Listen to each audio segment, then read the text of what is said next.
오늘 우리가 하나님의 말씀에 왜 순종하며 또 그 말씀을 삶의 기준 삼고 살아야 하는가에 대한 이야기부터 시작을 해보겠습니다. 왜 우리가 하나님의 명령에, 그리스도의 명령에 순종하며 살아야 하는가? 그 이유는 우리의 정체성이 하나님 나라의 백성이기 때문에 그렇습니다.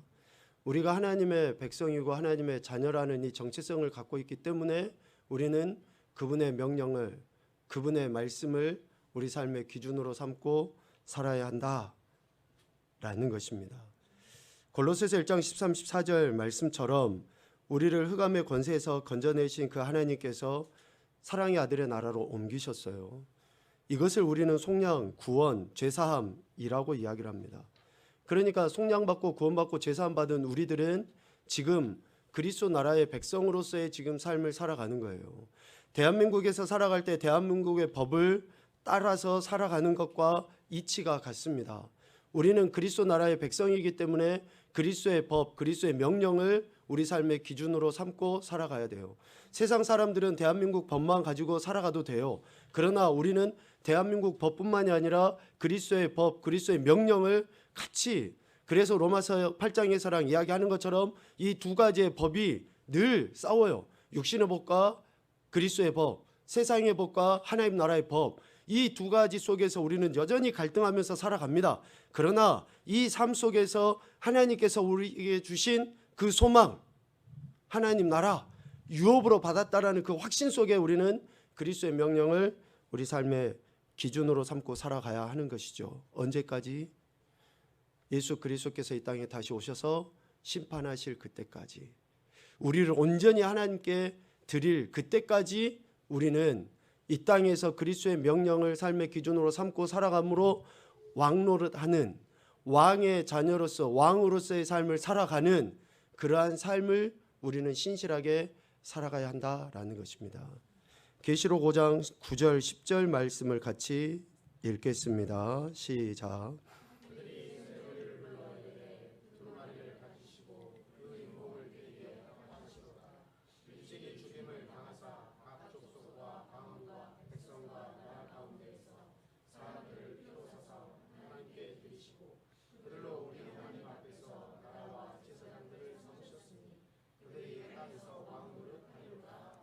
아멘. 우리가 왕노릇하는 것은, 우리가 왕이라고 인정받은 것은 뭘로 나타내 보여집니까? 그 명령에 순종해서, 왕의 말씀에 순종해서 우리의 가치를 드러내 보이는 것으로 왕노릇이라는 그런 표현이 이루어지는 거죠. 여기 모여있는 우리는 하나님의 전적인 역사하심, 그 사랑에 의해서 하나님의 자녀, 그리고 하나님 나라 백성이 된 것입니다. 그러므로 우리는 이 땅에서 예수 그리스도의 말씀 명령에 순종하고 그 순종함으로 말미암아 왕같은 제사장으로서의 사명을 우리는 신실하게 감당하며 살아가야 한다라는 것이죠. 이 왕같은 제사장이라는 특권, 은혜를 누리며 사는 길은 하나예요. 그분의 명령에 순종할 때입니다. 그분의 명령에 순종할 때 우리가 가진 특권을 누리며 살아가게 되는 거예요. 내 안에 엄청난 금은보화가 있어요. 그런데 쓰지를 않아. 그러면 그 금은보화가 무슨 의미가 있습니까? 내 안에 능력이 있어요. 쓰지를 않아. 내게 예수 그리스도 그 이름이 있어요. 부르질 않아, 외치질 않아, 선포하질 않아. 아무런 의미가 없는 거예요. 이 귀한 은혜를 누리며 사는 것은 순종하는 겁니다. 선포하는 거예요. 나타내 보이는 겁니다. 그러할 때에 우리가 왕같은 제사장이고 그의 나라고 소유된 백성이라는 이 정체성을 다른 이들에게 분명하게 나타내 보일 뿐만이 아니라 하나님이 이러한 자들에게 예비하신 더 큰 은혜를 경험하게 되는 것이죠. 6월 달에는 자원선용의 품성을 우리가 묵상하려고 합니다. 먼저 그러면 자원이 뭘까? 이런 이야기를 딱 들으면 여러분 안에 어떤 생각이 가장 먼저 드십니까? 물질, 건강, 시간, 이런 것들이 얼른 머릿속에 들을 수 있어요. 자원에는 크게 두 가지입니다. 유형의 자원, 무형의 자원. 그러니까 육신적인 자원이 있고 영적인 자원이 있어요. 자원은 이 두 가지를 다 포함을 합니다. 나의 달란트도 자원이에요. 나의 물질도 자원이고 나의 시간도 자원이고, 그러니까 우리에게 허락되어져 있는 모든 것은 다 자원이에요. 또 어떤 사람은 이런 자원도 있어요. 내가 알고 있는 사람이 자원이 되기도 해요. 그러니까 인맥이라고도 하죠. 그러니까 내게 관계되어져 있는, 내게 허락되어져 있는 모든 것이 다 자원이에요. 이 자원을 어떻게 잘 선용하느냐, 활용하느냐, 하나님이 우리에게 허락하신 이것을 어떻게 잘 관리하느냐라는 것이 매우 중요한데, 자원 선용을 성경에서는 크게 두 가지의 개념으로 이야기해요. 첫 번째는 모으다 개념으로 해요. 모으다. 그러니까 무엇인가 붙잡다, 또 추수하다 라는 개념으로 자원 선용을 설명을 합니다. 두 번째 개념은 오늘 우리가 마태복음 7장 7절 말씀을 읽은 것처럼 구하다, 찾다, 두드리라, 즉 구하는 그 개념으로 자원 선용을 이야기를 해요. 그러니까 우리가 무엇인가 모으는 것뿐만이 아니라 우리가 하나님께서 허락하신 것들을 놓지 않기 위해서 붙잡는 것뿐만이 아니라 더 나아가서는 하나님께 구함으로 인해 그 풍성함을 경험하게 되는 품성이 바로 자원 선용이라는 거예요. 그래서 오늘 우리가 이 말씀을 통해서 하나님께서 우리에게 허락하신 이 모든 것들에 대한 바른 태도를 어떻게 취해야 하는가에 대한 말씀을 같이 하려고 합니다. 오늘 마태복음 7장 7절부터 12절까지 이 단락의 말씀만 생각을 해보더라도 하나님과 우리의 관계가 어떤 관계에 있는지 명확하게 설명을 해 주시고 있습니다. 하나님과 우리와 예수 그리스도를 믿는 저와 여러분과 하나님과 어떤 관계가 있는지, 성경에서는 앞서 이야기한 것처럼 하나님과 우리의 관계를 왕과 백성의 관계로 이야기하기도 하고, 또 주인과 종의 관계로 이야기하시기도 하고, 또 신랑과 신부의 관계로 이야기도 하셔요. 성경에서는 안 믿는 사람들의 이야기가 아니에요. 택함 받은 오늘 우리, 예수님을 믿는다고 하는 우리를 이런 관계로 설명을 해요. 그런데 예수님께서는 마태의 입을 통해 예수님과 우리의 관계, 하나님과 우리의 관계를 아버지와 자녀의 관계로 이야기를 많이 말씀하고 계십니다. 아버지와 자녀, 아버지와 아들의 그 관계로 말씀을 하고 계셔요. 마태복음 7장 11절 이하에 보면 하늘에 계신 너희 아버지께서 구하는 자에게 좋은 것으로 주시지 않겠느냐라고 단정적으로 예수님께서는 지금 말씀하고 있습니다. 너희 아버지께서,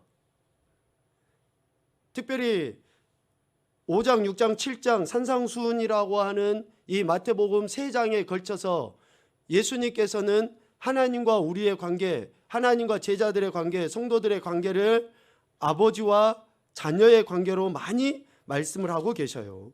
마태복음 5장 48절에 5장을 정리하면서 이런 이야기를 하시죠. 하늘에 계신 너희 아버지의 온전하심과 같이, 그러니까 너희 아버지의 온전하심과 같이, 그러니까 우리도 하나님 아버지의 온전하심을 닮아 온전한 존재가 되어야 된다라는 것을 명령하고 계시는 거죠.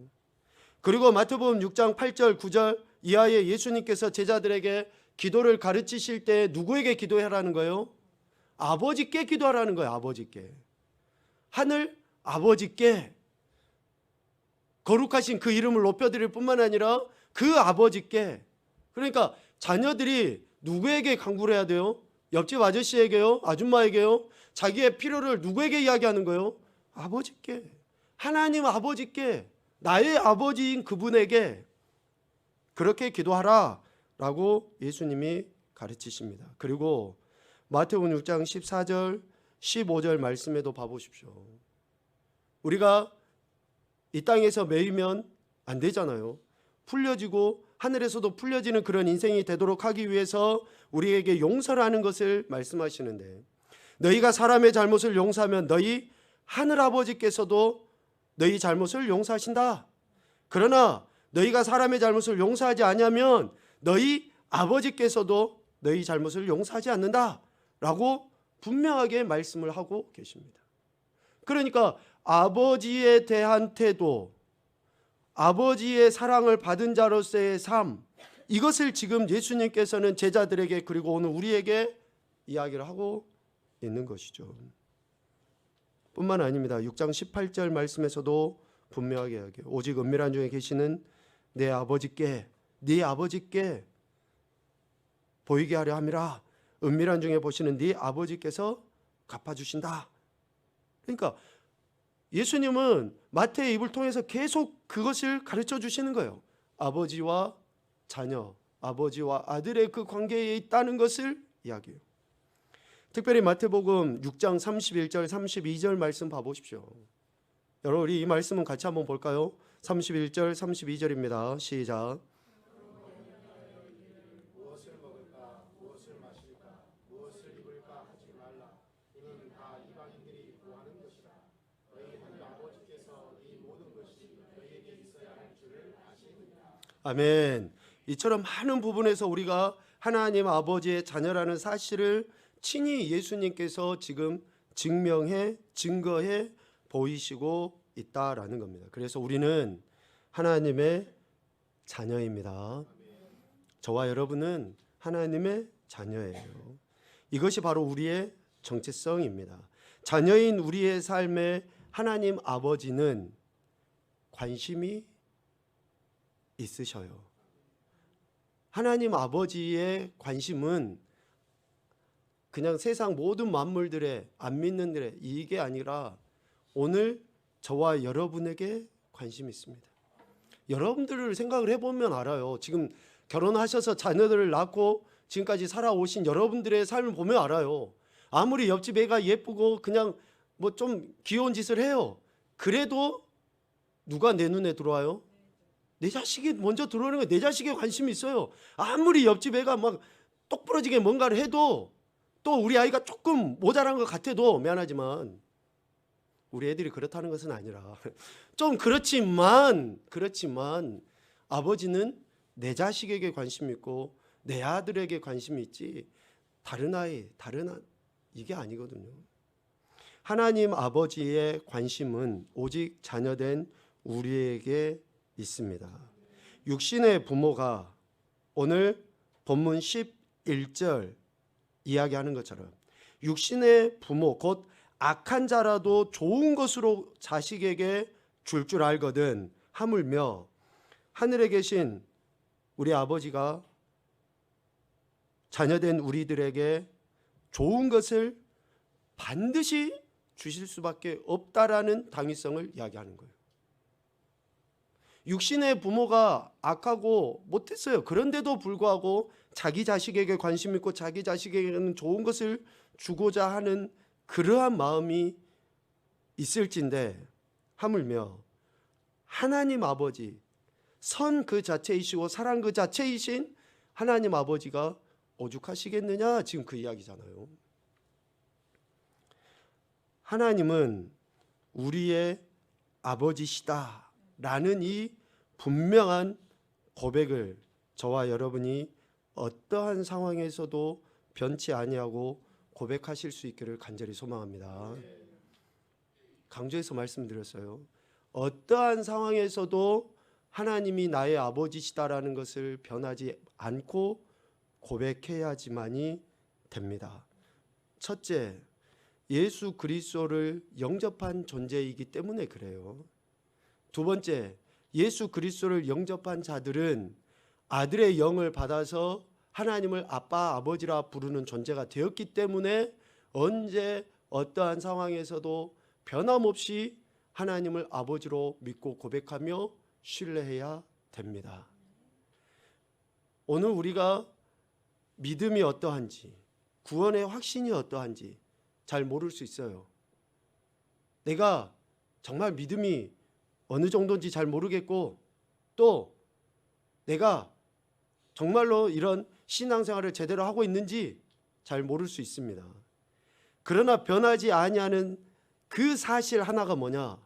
내가 하나님을 아빠, 아버지라고 부르고 있다라는 이 사실을 여러분들 꼭 기억하셔야지 됩니다. 그러한 자들이 하나님 아버지의 자녀로서의 삶의 태도를 취해 나갈 수 있게 되기 때문에 그렇습니다. 하나님 아버지께서 자녀인 우리들의 삶 이후에 궁극적으로 하나님 나라를 유업으로 허락하시겠지만, 지금 이 땅의 삶을 살아감에 있어서 우리에게 필요한 것들을 채우시고 공급해 주시는 줄로 믿습니다. 로마서 8장 32절 말씀을 보고 같이 또 이야기를 나눠봅시다. 시작.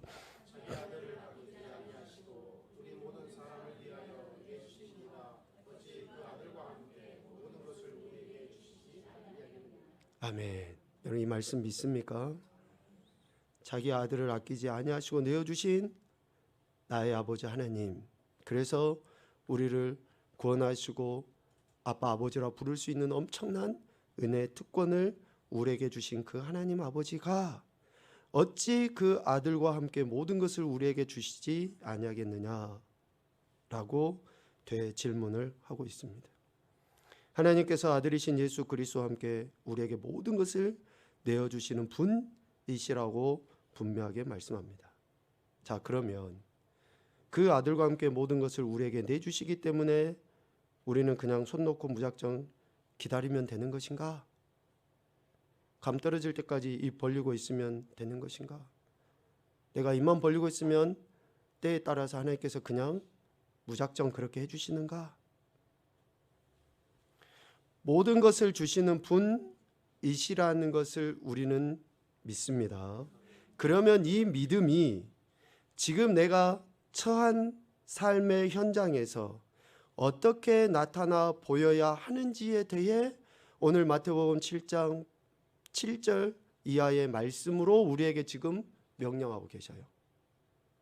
하나님이 나의 아버지시고 아버지 된 우리의 삶에 아들이신 예수 그리스도와 함께 모든 것을 주시는 분이시라는 것을 우리가 믿는다고 하는 것이 우리 삶의 현장에서 어떻게 나타나야 하는지에 대해서 오늘 마태복음 7장 7절 이하의 말씀으로 지금 우리에게 명령하고 권면하고 계신다라는 거죠.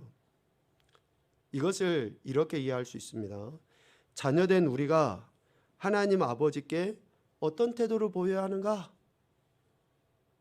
아버지는 우리에게 모든 것을 주시고 주신다 약속하셨고 그렇게 행하셔서 지금까지 우리의 삶이 오늘 여기까지 왔어요. 그러면 오늘 지금 이 시점 이후부터 앞으로도 주님이 우리를 부르실 그때까지 그럼 우리는 어떤 태도를 취해야 되느냐? 지금 그 이야기를 예수님은 마태복음을 통해서 우리에게 지금 가르쳐 주시는 거죠. 자녀된 우리가 아버지 하나님께 어떤 태도를 보여야 하는가? 첫 번째는 하나님을 유일하신 공급자로 믿고 살아가야 됩니다. 유일하신 공급자. 하나님 아버지가 나의 유일하신 공급자이시라는 것을 믿어야 돼요. 유일하다라는 단어를 계속 강조해서 이야기합니다. 하나님 아버지가 유일한 공급자라고 우리가 믿지 않기 때문에 이 사람 쫓아가고 저 사람 쫓아가고 상황이 이러면 이렇고 저러면 저렇고, 그분이 유일하신 공급자. 그래서 구하는 것, 찾는 것, 두드리는 것, 이것은 각각의 다른 행태가 아닙니다. 우리 삶의 연속성을 의미해요. 연속성. 상황이, 환경이, 형편이 어떠하든지에 관계없이 여전히 신실하게 지속적으로 항상 하나님 아버지를 신뢰하는 것을 구하고 찾고 두드려라 라는 명령으로 이야기하는 거예요. 나보다 나를 더 정확하게 아시는 하나님에 대한 나의 태도, 유일하신 공급자로 믿고 살아가는 것이 언제 어디에서든지 어떤 상황에서든지 그러해야 된다라는 것을 이야기해요. 조금 여유가 있고 넉넉해지면 언제 그랬냐는 듯이 하나님은 온데간데 없어져 버리고 내가 마치 뭔가 이룬 것처럼 내 힘으로 노력으로 뭔가 얻은 것처럼 착각을 하는. 그러다가 조금 손해가 있고 힘들고 어려우면 그때 막 주야 외치면서 또 하나님 찾고. 여러분 한결같으셔야지 돼요. 기도하는 것도 신앙생활이 그러니까 뭐라 그럴까요? 뭐 은혜가 되면 하고 또 은혜가 안 되면 안 하고 이게 아니에요. 그냥 우리는 한결같이 그냥 하나님만 바라보고 말씀에 대한 태도를 취해 나가야 돼요. 아니 문제 있을 때는 여러분 제가 듣는다고 들었는데 이제 역전되리라는 찬양이 있잖아요. 제가 그 찬양을 이렇게 들으면서 충격을 먹었어요. 여러분 제가 혹시 빠진 부분이 있을지 모르니까 한번 다시 여러분들도 들어보십시오. 이제 역전되리라, 기도를 쉬지 말라, 뭐 그렇게 하면서 쭉 찬양하잖아요. 그런데 그 가사에가 예수님이라든지 하나님이라든지 주님이라든지 그 단어가 없는 것 같더라고요. 여기 옆집도 지금 북치고 장구치고 난리치면서 기도해요. 절에 다니는 사람들도 그 돌부처 놔놓고 기도해요. 그들이 뭐라고 해요? 기도한다 그래요. 기도한다고. 우리도 기도한다고 그래 이야기해요. 뭐 문제가 생겨서 그런데 쫓아가가지고 손 빌고 막 절을 몇 번씩 하고 또 문제가 없으면 언제 그랬냐는 듯이 전혀 그냥 잊어버리고 사는 그게 아니라 하나님께서 구하고 찾고 두드리라고 하는 것은 하나님이 나의 유일하신 공급자이심을 언제 어디에서든지 어떤 상황에서든지 변하지 않냐고 고백하는 삶의 태도를 보여라라고 이야기하고 있는 거예요.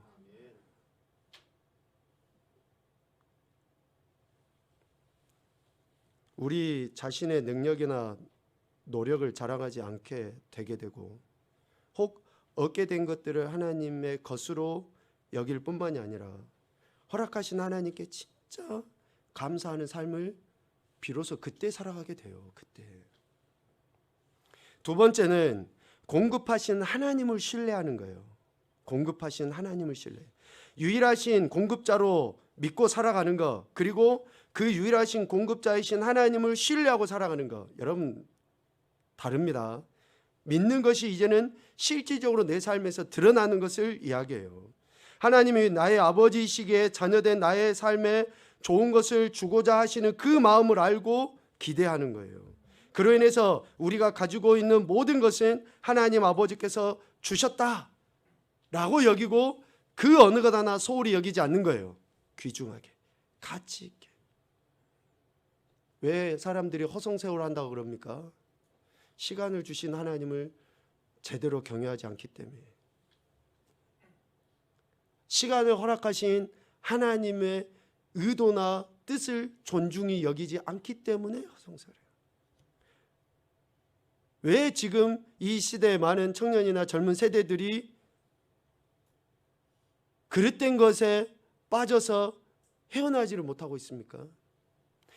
육신의 정욕, 안목의 정욕, 이생의 자랑이 그들 안에서 하나님의 뜻을 거스름에도 불구하고 하나님이 우리에게 주신 진정한 가치 있는 것을 소홀히 여겨버리기 때문에 그러는 거 아니냐고요. 그래서 우리는 공급하시는 하나님을 내 삶의 현장에서 실제적으로 신뢰하며 살아가야 됩니다. 또 한 가지는 이거예요. 세 번째로는 하나님의 관점에서 내게 가장 필요하고 좋은 것을 주셨음을 인정하는 거예요. 지금 중요한 이야기입니다. 하나님의 관점에서 내게 가장 필요하고 좋은 것을 주셨음을 인정하는 거예요. 누구의 관점이라고요? 하나님의 관점입니다. 나의 관점이 아니에요. 나의 관점은 어떤 거예요? 결코 만족할 수 없는, 감사할 수 없는, 욕심이 가득 차 있는 그 관점이 나의 관점 아니에요? 나의 관점은 그거예요. 그런데 하나님의 관점은 나의 관점하고 다르잖아요. 우리는 나의 관점으로 보고 나의 관점은 뭐가 있습니까? 상대방하고 비교해요. 그래서 수치적으로 계산하죠. 나는 100만 원 버는데 저 인간은 뭐가 잘나고 똑똑해서 200만 원씩 벌어? 나는 지금 요만큼밖에 안 되는데 전생에 저것이 나라를 구했나? 왜 저리 잘 살아? 여러분, 나의 관점과 하나님의 관점이 다르다는 것부터 우리가 인정을 해야 되는데, 그 다르다는 것을 인정하지 아니하기 때문에 그렇고, 그 인정하지 못함이 결국은 뭘로 나타납니까? 하나님을 원망하는 수다. 이스라엘 백성들 봐보세요. 애굽에서 건진받고 하나님께서 이끄시고 인도하시는 그 길이 가장 최상의 길 아닙니까? 그런데 그 길 가운데서도 그런 기적과 이적과 능력을 실질적으로 경험했음에도 불구하고 그들은 입만 벌리면 불평해. 입만 벌리면 원망해. 입만 벌리면 더 다오 이야기하고 불평하고 원망하고 시기하고. 여러분, 왜 그렇습니까? 자기들의 관점으로 보니까 그러는 거예요. 하나님의 관점으로 보지 않고. 그래서 하나님의 관점에서 내게 가장 필요하고 좋은 것을 주셨음을 인정해야 됩니다. 혹시 여러분들 지금 금전적으로 어려움이 있을 수도 있어요. 또 어떤 갈등의 문제가 있을 수도 있습니다. 그러나 그만큼을 하나님이 허락하셨다라는 것을 인정하는 것이 먼저는 중요합니다. 사도 바울을 봐보십시오. 그가 자족하기를 배웠다고 그랬잖아요. 풍부에 처해보고 비천에 처해보기도 하고 죽을 고비를 수없이 넘겨보면서도 자신에게 능력 주시는 자 안에서 내가 모든 것을 할 수 있다 그러는데, 이 모든 것을 할 수 있다라는 것이 그냥 산도 옮겨버리고 죽은 자도 살려버리는 그런 능력을 이야기하는 게 아니잖아요. 하나님께서 내 삶에 필요한 것을 주셔서 내가 그저 감사하고 그 이름 안에서 그 복음을 증거하는 삶을 살 수 있게 되었다라는 그 신앙의 고백 아닙니까 그게? 그런데 우리는 수치적으로 계산해요. 산술적으로 비교를 해요. 하나님께서 나의 머리카락까지 다 세고 아시는 그분이시라고 우리는 입술로는 이야기하면서, 내 형편은 하나님이 모르셔서 지금 이만큼만 허락하십니까? 미안한데 요만큼을 허락하시면 하나님을 떠날까 싶으니까 하나님이 안 주시는 거면 어떨까요? 그래도 끝까지 하나님 이만큼 주세요 고집 피우고 달라고 할 거예요 여러분? 대답을 안 하면 그런다고 내가 이해를 하겠습니다. 아니 지금 하나님이 안 주시는 것이, 내가 이만큼을 구하고 있는데 하나님이 안 주셔요. 그러면 야, 네한테는 아직 멀었어. 네가 영적으로 더 성장해야 하고 성숙해야 되고 네가 그것을 감당할 수 있으면 내가 줄게. 여러분 자녀들에게 그렇게 하시잖아요. 아들들이 어떤 큰 돈을 요구해요. 그런데 지가 지금 그렇게 할 수 없어. 그런데도 그래 네가 한번 해봐라 이렇게 하고 선뜻 내주는 부모가 없잖아요. 위험한 칼을 우리가 흔히 이야기하잖아요. 왜? 자식이 그것을 감당할 수 있게 되면 돈도 주고 위험한 것도 그래 네가 한번 잘 다뤄봐라 하고 주기도 하잖아요. 그런데 아직 아니니까 아버지가 허락하지 않은 건데 끝까지 지금 이 내 손에 든 것은 감사하지 않냐고 더 큰 것을 바라보고 달라고 이야기하면, 내가 띵깡 부려서 하나님이 그것을 하나님의 뜻을 꺾어버리는 그러한 기도를 해야 하는 것이 옳으냐고요. 하나님의 관점에서 지금 내게 이만큼 주신 것이 내게 가장 좋은 것인 줄로 믿습니다. 시작. 아멘. 지금 하나님이 이만큼 주신 것이 우리에게 지금 꼭 필요하고 가장 좋고 안전한 것이기 때문에 그래요. 왜 사람들이 배교합니까? 왜 시대가 지날수록 사람들이, 제가 아까 회개기도 하고 그러면서 그런 마음이 많이 들었어요. 아니 왜 예수님 잘 믿다가 교회 다니다가 절에 가고, 왜 교회 다니다가 천주교 다니고, 왜 교회 다니다가 정말로 예수님을 앞장서서 부인하고 하는 그런 인간들이 왜 많이 지느냐가 하나님이 주신 것에 대한 감사 자족이 없기 때문에 그래요. 우리가 하나님께서 지금 내게 무엇이 필요한지 정확하게 아시고 그렇게 허락하셨음을 인정하고 나갈 때에 가치 없고 헛된 것을 구하지 않게 됩니다. 또 혹시나 하나님께서 내게 주신 것을 자랑하지 않게 돼요. 내게 가장 필요한 것과 좋은 것을 주셨음으로 인해서 내가 더욱더 하나님을 경외하고 의지하는 그런 신앙과 삶에 내 시간과 물질을 투자하게 돼 있어요. 하나님을 신뢰할 때 그렇게 되는 겁니다. 그런데 이런 말씀 속에서 우리가 하나님을 경외하고 의지하고 위에서 언급했던 하나님이 유일하신 공급자이시고 또 공급하신 하나님을 신뢰하며 살아가고 하나님의 관점에서 내게 좋은 것을 주셨다라고 인정하는 이 세 가지의 삶의 태도가 어떻게 나타나게 되냐면요, 이제는 내 자신뿐만이 아니라 다른 사람에 대해서도 이러한 자원, 영적인, 육적인 자원을 제대로 쓰게 돼요. 다시 이야기합니다.